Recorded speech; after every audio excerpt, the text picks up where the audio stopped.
तुर्की scene में पहली बार नहीं दिख रहा है, लेकिन तुर्की के पास करने के लिए ज्यादा कुछ नहीं बचा। तुर्की के मैदान में आने की सूरत में जो तय है वो ये कि बाइडन के बम भी एक्टिवेट होंगे और तब ईरान भी सीन में होगा। मतलब जलता गाजा एशिया को ही नहीं पूरी दुनिया को अपनी चपेट में लेने की राक्षसी ताकत रखता है। इजरायल ने अपने राजनयिकों को तुर्की से निकालकर क्लियर एंड लाउड मैसेज दिया है कि जो हमास के साथ हैं वो इजरायल का दुश्मन है।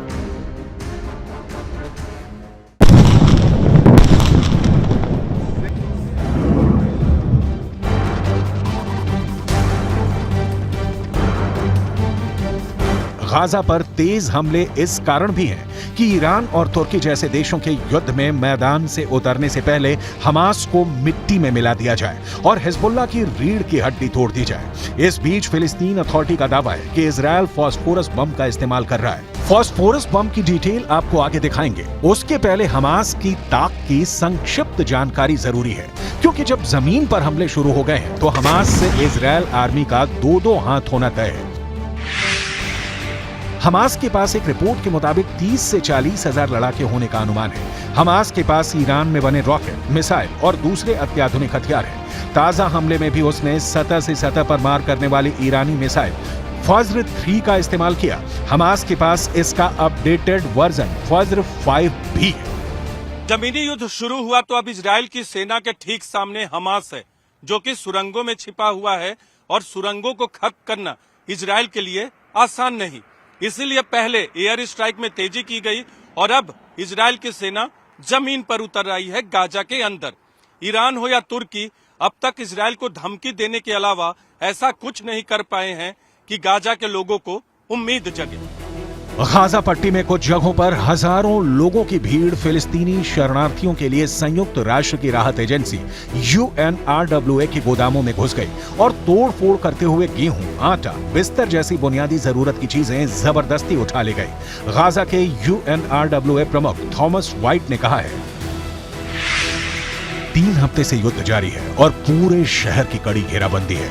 ऐसे में अब यहाँ सिविल ऑर्डर चरमराने लगा है। हजारों लोग गोदामों और केंद्रों में घुसकर आटा और दूसरी चीजें छीन ले गए हैं। बाजार में सप्लाई खत्म हो रही है। मिस्र के रास्ते ट्रकों में जो सामान गाजा पट्टी में मानवीय सहायता के तौर पर आ रहा है वो बहुत कम है। लोगों को केवल जिंदा रहने के लिए जितनी बुनियादी चीजें चाहिए वो आ रही हैं। आपूर्ति से बहुत ज्यादा है। गाजा की चारों ओर से नाकेबंदी भी कर दी गई है। सिर्फ मिस्र से लगने वाले बॉर्डर से कुछ रसद गाजा में पहुंच रही है। व्हाइट फास्फोरस बम सफेद फास्फोरस और रबर को मिलाकर तैयार होता है। फास्फोरस मोम जैसा केमिकल है जो हल्का पीला या रंगहीन होता है। इससे सड़े हुए लहसुन जैसी तेज गंध आती है। इस रासायनिक पदार्थ की खूबी यह है कि यह ऑक्सीजन के संपर्क में आते ही आग पकड़ लेता है और फिर यह पानी से भी बुझाया नहीं जा सकता। यही बात इसे बेहद खतरनाक बनाती है। 7 अक्टूबर से शुरू हुए गाजा युद्ध में अब तक दोनों तरफ से 9000 से ज्यादा लोगों की जान जा चुकी है। जहां इजरायल पर हमास के हमले में 1400 से ज्यादा लोगों की मौत हुई, तो गाजा में इजरायली एयर स्ट्राइक में 8000 के करीब जान जा चुकी है। सिर्फ 5 दिनों के आंकड़े देखिए। ये ग्राफ आपको सोचने पर मजबूर कर देगा कि इंसानी जान की कीमत क्या युद्ध में कुछ भी नहीं है।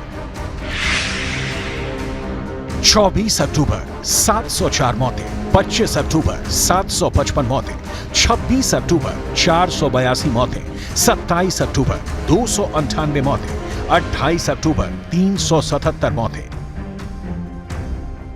ये सभी लोग हमास के आतंकी नहीं हैं। हमास और हिजबुल्लाह के सपोर्टर नहीं हैं, ना ही हमास के ठिकानों पर रहते हैं। इनमें से ज्यादातर लोग गाजा के आम लोग हैं। इजरायल के रिहायशी इलाकों में हुए हमले ने ही सबसे ज्यादा मौतों का कहर बरपाया है।